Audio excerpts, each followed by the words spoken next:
Participants नहीं अपने question के साथ तैयार रहे, अगर कोई आपको सवाल हाँ पूछना जी, है तो आप पूछ सकते हैं सर से। जी। मेरा एक सवाल है, लेकिन मैंने पिछली बार पूछा था, मुझे पता नहीं चल रहा पूरा सा। आपको सच में कुछ मतलब फायदा हुआ इस सेशन का? मैं पर्सन टू पर्सन पूछ रहा हूँ। अगर किसी को हुआ तो मेरी ईमेल और व्हाट्सएप नंबर भी है, practicalsanskrit.com पर, वेबसाइट पे दोनों दिए हुए हैं।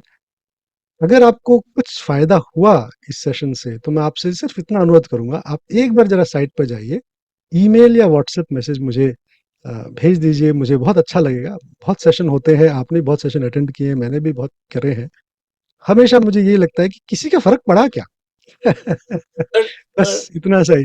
वो भी नहीं होना चाहिए, क्योंकि भाई मैंने तो कर्म कर दिया, फल का क्या है। लेकिन फिर भी एक उत्सुकता रहती है कि भाई किसी को कुछ फर्क पड़ा क्या?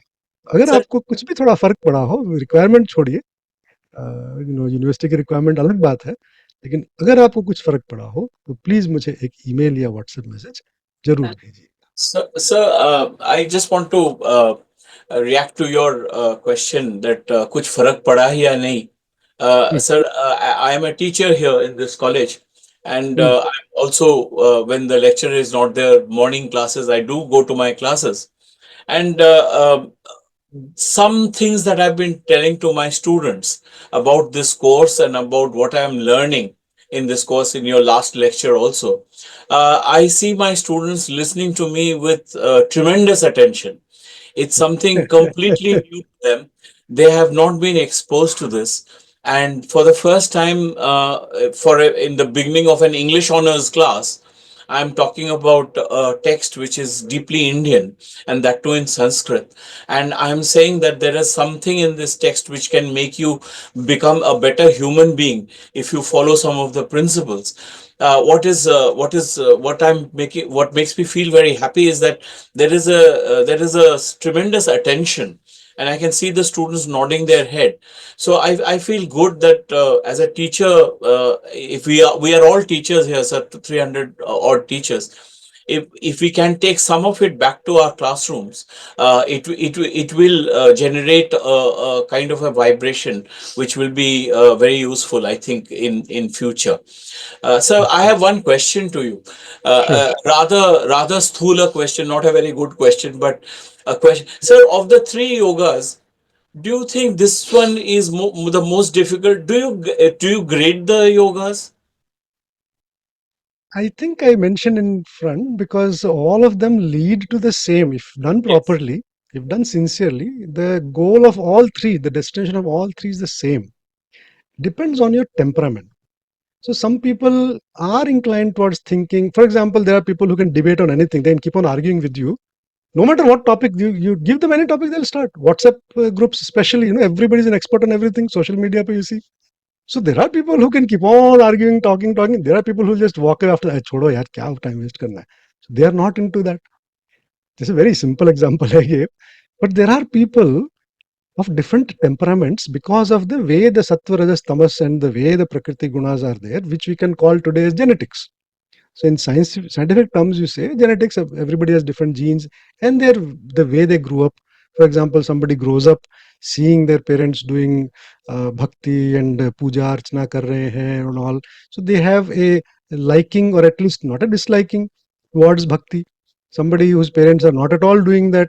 For example, a foreigner, for example, when they convert to Hinduism, or they say, "Oh, I'm so impressed," and all, they might not have the same feeling as a person who was born in a Hindu family, who was doing it from childhood. So there's a difference.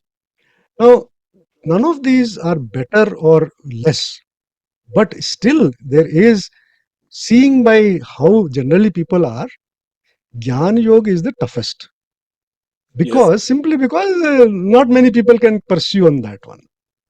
Karma Yoga is easier than that because everybody has to do karma. Now, these are, the wise people have also said this, so I'm just repeating their this thing. But I have also felt, I have agreed to them that yes, this is right. So Jnana Yoga, the problem also that can come, one is it is difficult because you need sustained mental capacity, right? Aptitude and attitude and capacity, everything is needed. The problem that can come with Jnana Yoga is uh, ahankar. Oh, I know so much. I am so special. One in a thousand can think, and I am among 1,000 thinkers. I have thought this. That ahankar comes. It is also difficult to implement the jnana very easy. For example, we know everything is Maya. You have, say, for example, you have 12 kambal, blankets. And I don't need 12 blankets. What is the point? I just need two blankets. You can't throw those 10 blankets just like that because, hey, no, how can I throw this? It's not yours, it is material, it is Maya and all, but it's still difficult. Even then, it becomes difficult to act upon it just because. ऐसे फेंक थोड़ी देते हैं. But then you come to karma. Hey, can we find somebody who needs blankets? We'll give to them, they will use it. Then it becomes easier to give away those 10 blankets rather than just to throw them. Just a very simple example I'm giving, right? So, Gyan can bring abhiman. Very, very difficult. And that when abhiman is there, again, that kartapan is coming. And what is the badha to prapti? One is I am the doer and I want the fruit. That is the only two badhas. Okay. So, Gyan does not always enable you to detach. Even though you understand everything, you might not be able to apply it. Karma mein what happens is, even if you have done everything, there is a sense of, oh, I am the doer. God made me so special, so I can do such great things.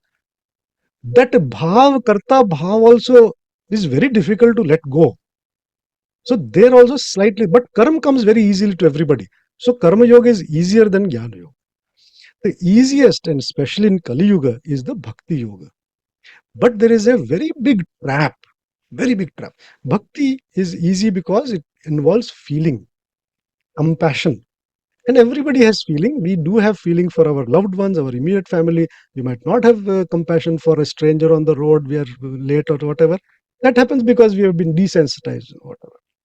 So problem in bhakti is it requires surrender of your ego. There was a time where you could find some great guru, genuine guru, who did not have an agenda, who was not going to make millions off of the disciples. The old man, like for example Raman Maharshi, today's example, if you take, is a poor old man, he has nothing to do, you come, he doesn't even make you shishya, but he's a guru.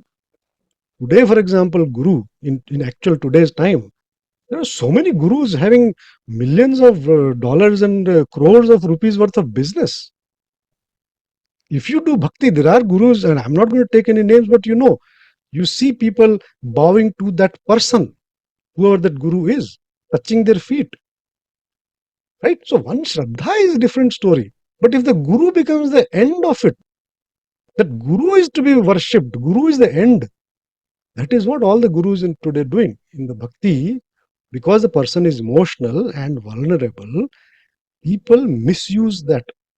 Among the bhakti of people is misused by the so-called gurus. You should always have Bhagwan as your destination, not the guru. So guru ko I'll respect you, fine. I'll even touch your feet if that be thing.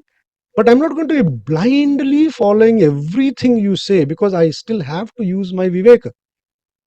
Because my bhakti should be, Ananya bhakti should be only to Bhagavan. So that is the caveat in bhakti yoga.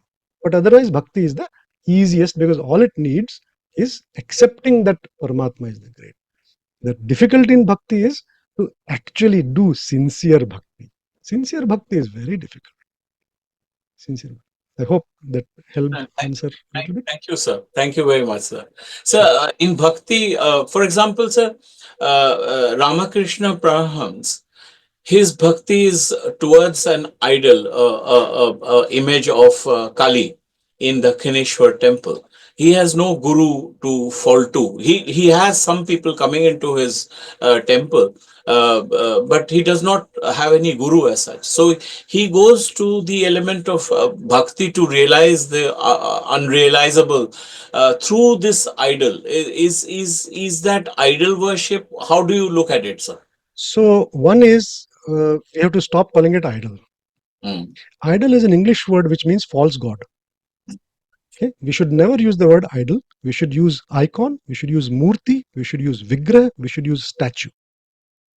You will never see an idol of Jesus Christ. The only other or you don't see an idol of Buddha. Buddha idol you might see, but idol of Jesus Christ, it is a statue of Jesus Christ. So the idol word, IDOL, is specifically created to mean false gods. So my first request to everybody who is attending, who is listening, please stop using the word IDOL to refer to the statues of our gods, our formful gods, and tell others also that is not the right word. The second is, what is the murti? For example, if you have a murti of Kali, murti of Ganesh, murti of Shiva, Krishna, anybody, what do we say? Is that Bhagavan? No, we say it is a murti of Bhagavan. So we are saying it is an abstraction form of it to help me focus on that. It is very difficult for the common people to focus with nothing. That is why not many people go for higher mathematics. Not many people go for higher physics. It's very difficult to focus on abstract things. Another example I'll give you. Everybody here, I'm sure, would have a photo in their wallet of their family, children. And nowadays, if not wallet, everybody has a smartphone. You have got a lot of pictures of your family, your loved ones, your whatever. So spouse or children or parents. Do you ever, suppose your phone breaks, falls down in water or falls, do you start crying that, oh my God, my son is gone, my wife is gone, because there was a photo of that son in the phone?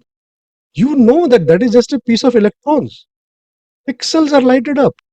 They're lighted up in a way that reminds you of your wife or your child or your husband or your son or daughter or parents or whatever. That is the only role of the murti.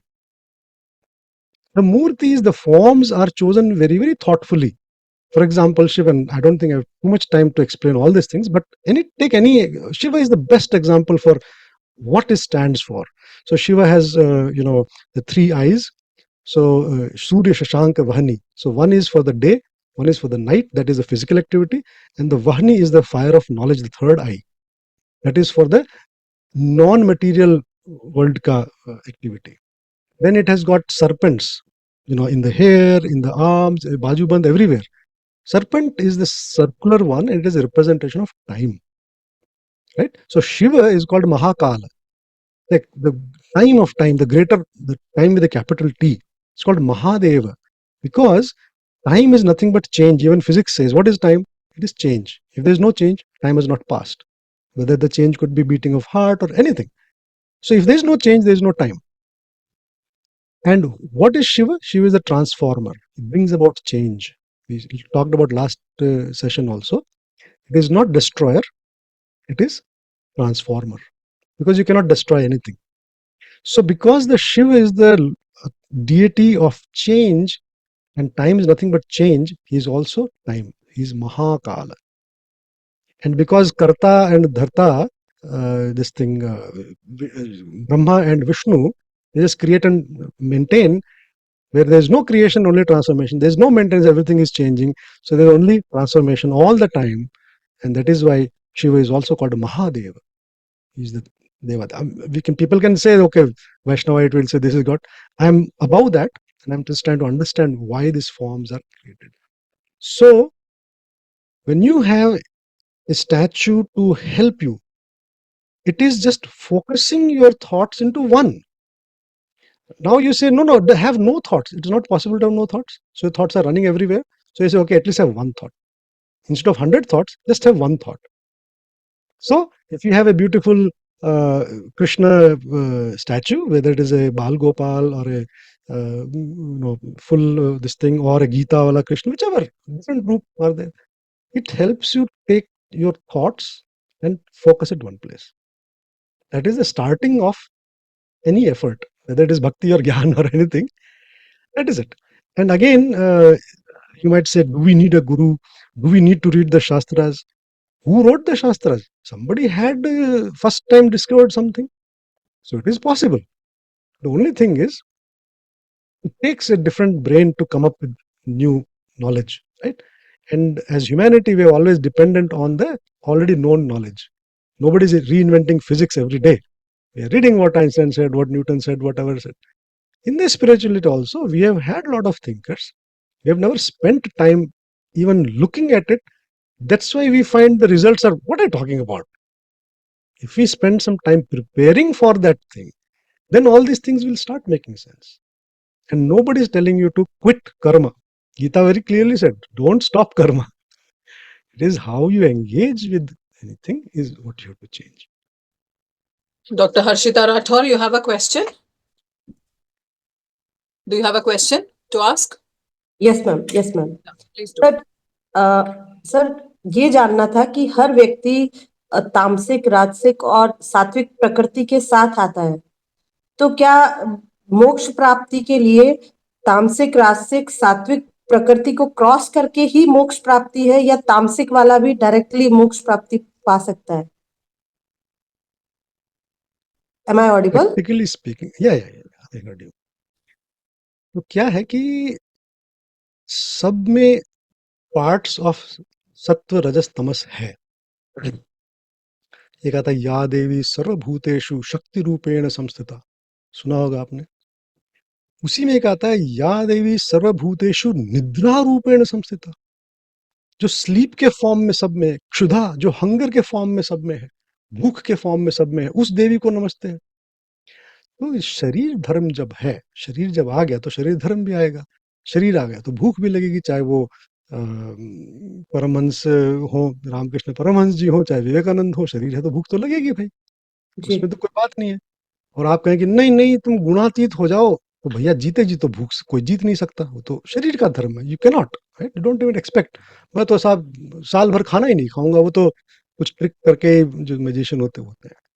सो और तामसिक का क्या मतलब है? मैं एक बड़ा example अच्छा देता हूँ समझने के लिए, बिकॉज अदरवाइज तो टॉपिक बहुत बारीक भी है और बहुत बड़ा भी है. लेकिन अगर हम उसको मोटा मोटी समझना चाहें तो क्या है? सत्व जो है वो आपको जानने के लिए प्रेरित करता है. रजस जो है वो आपको करने के लिए प्रेरित करता है. और तमस जो है वो न जानने के लिए न करने के लिए, वो नीचे की तरफ करता है. तो अगर कोई फिजिक्स के लोग हों, फिजिक्स में इक्विलिब्रियम करके आता है, तो 3 तरह के इक्विलिब्रियम होते हैं, स्टेबल, अनस्टेबल और न्यूट्रल. इसका उदाहरण ये है कि अगर आपके पास एक कोन है, कोन मतलब अपना जो आइसक्रीम कोन के जैसा कोन है, जी. वो, या पिरामिड है समझ लीजिए. पिरामिड अगर राउंड वाला बेस है तो वो कोन हो गया. तो जब वो अपने बेस पर खड़ा हुआ है तो बड़ा स्टेबल है. जो उसका कोन का जो बेस है वो नीचे है और ऊपर है. उसको थोड़ा धक्का मारेंगे, टेढ़ा करेंगे तो वापस अपने आ जाएगा, वो स्टेबल है. और जो उसको अगर उसके पॉइंट पे खड़ा कर देंगे, अगर बैलेंस भी हो गया तो फूंक मारने से भी वो गिर जाएगा, वो अनस्टेबल है. और अगर वो अपने साइड पर है तो आप उसको धक्का मारते रहिए, वो बस वो साइड पे ही रहेगा, साइड पे ही रहेगा, वो न्यूट्रल में चला गया. ठीक है. तो जो सत्व है वो हमें ऊपर उठाने वाला है, वो स्टेबल है. तमस जो है वो नीचे ले जाने वाला है, वो अनस्टेबल है. और जो रजस है वो इसी धरती में जन्म मृत्यु के चक्कर में लगाए रखने वाला है, जो अपने को कर्मों से प्रेरित करता है, कर्म करने को प्रेरित करता है. हम में तीनों चीजें हैं. एक पार्ट हम में है जो जानना चाहता है, वो हमारा सत्व है. और भी मल्टी डायमेंशन आ जाते हैं कि सबका भला करो, ये करो, वो करो, वो सब जो भलाइयां, जो अच्छी बातें, that is there. But core की बात कर रहा हूँ, हर एक जीव को जानने की भी इच्छा है, वो उसका. और जो करने की जो इच्छा है वो हमारा रजस है. हम खाना बनाएंगे, खाएंगे, बढ़िया खाना खाएंगे, फिर मजे लेंगे, कुछ ड्रिंक भी कर लेंगे कुछ लोग, कुछ जो भी मतलब आप शरीर के लिए जो भी करना चाहें, वो पार्ट से वो एंजॉय भी कर रहे हैं, आप पार्टी में भी जा रहे हैं, सब कुछ जरूरी है. वो आपका रजस तत्व है. जब आपने एक बार खाना बनाया, खाया, आपको बड़ा अच्छा लगा, तो आपने उसको फिर बनाया, राइट. आपको एक ड्रिंक अच्छी लगी, चाहे आपकी अल्कोहलिक ड्रिंक हो, चाहे आप नींबू पानी हो या जो भी हो, आपने पिया, बड़ा अच्छा लगा, फिर आपने कहा फिर पीते हैं, फिर पीते हैं. तो आप बार बार उसको करे जा रहे हैं, ये आपका रजस तत्व है. जी. और एक और उदाहरण है, जैसे 3 बातें होती हैं. एक होता है जिज्ञासु, एक होता है पिपासु, एक होता है मुमुक्षु. जिज्ञासु होता है मुझे जानने की इच्छा होती है. समझिए कि एक पानी का गिलास पड़ा हुआ है और आप कहें कि भाई ये पानी क्या है, तो आपने उसको केमिस्ट्री की सारी प्रॉपर्टी H2O की ढूंढ ली, ये है, वो है, इलेक्ट्रोनेगेटिविटी और एंगल, सब कुछ पता कर लिया उसके बारे में. आप सब कुछ जानते हैं, H2O के बारे में, पानी के बारे में सब जानते हैं. जिज्ञासु हैं आप. लेकिन आपने कभी पानी पिया नहीं, आपको पता ही नहीं कि उसका प्यास मिटना क्या होता है. तो एक है पिपासु, उसको ज्यादा कुछ नहीं पता है पानी के बारे में, लेकिन उसको पीने की इच्छा है, वो पीता है, प्यास है उसकी. अब एक बार आप पीते हो, फिर जब प्यास एक बार तो मिट गई, फिर थोड़ी देर बाद प्यास लगेगी. ये कर्म की प्रवृत्ति, शरीर धर्म का भी तो कर्म है. तो शरीर को बार बार आपने आप एक कुछ किया, फिर आपको अच्छा लगा तो आप उसको वापस करते हैं, फिर वापस करते हैं, फिर वापस। तो वो जो रजस तत्व है वो आपको बार बार उसमें लगाए रखता है, राइट। और जो थर्ड जो मुमुक्षु है वो क्या कहता है कि भैया पानी के बारे में जान लिया, बहुत हो गई, पानी से प्यास मिट ली वही बहुत हो गई, लेकिन प्यास बार बार लगती है, इससे कैसे पीछा छुड़ाया जाए। तो वो उस प्यास से मुक्ति चाहते हैं। वो थर्ड लेवल का वो है।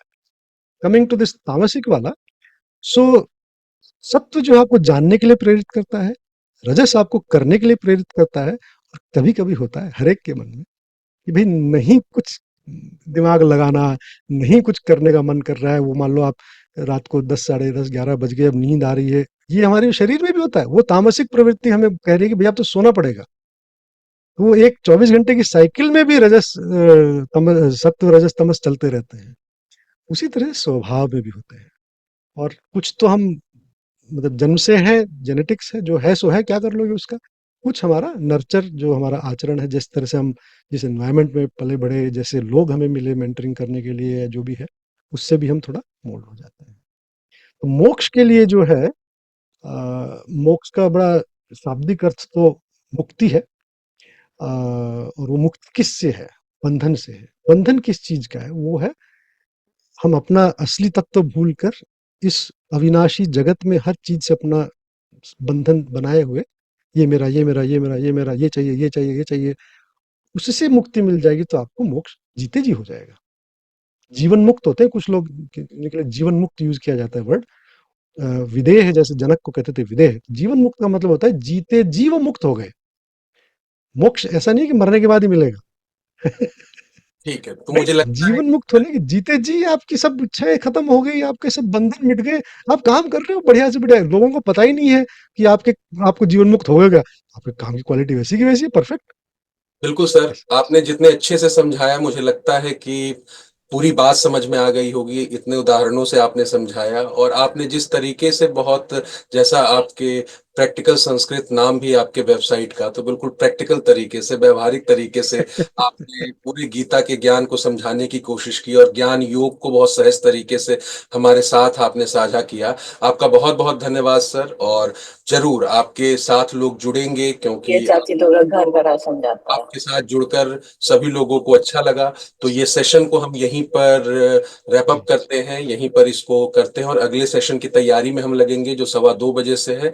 तो आप सभी प्रतिभागियों का बहुत बहुत आभार कि आपने ध्यान से सर को सुना, और सर आपका बहुत बहुत आभार कि आपने इतना लंबा समय दिया, और बहुत अच्छे से, बहुत मतलब आपके माथे पे शिकन तक नहीं है, आपकी आवाज में किसी तरह का कोई अवरोध तक नहीं है। तो ये आपके प्रैक्टिस को भी दर्शाता है कि आप किस तरीके से इस विषय को लेकर लगातार देश विदेश में आप सेमिनार, अपनी वार्ताएं देते रहे हैं। Thank you so much sir. Ramanujan महाविद्यालय आपको धन्यवाद देता है, और हम बिल्कुल खुशनसीब हैं कि आपकी वाणी को हमें सुनने का मौका मिला, और उसके साथ साथ हमने ज्ञान योग को बहुत सहज तरीके से जानने समझने की कोशिश की। आप यकीन नहीं करेंगे, आपकी जितनी बातें थी हम यहाँ पर बाद में डिस्कस कर रहे थे, तो ये भी एक ज्ञान का है कि कहीं से हम ज्ञान सुनते हैं, और ज्ञान को हम एक सामान्य तरीके से भी आपस में विचार विमर्श करते हैं। तो धन्यवाद sir, thank you so much. Thank you, धन्यवाद। Thank you sir.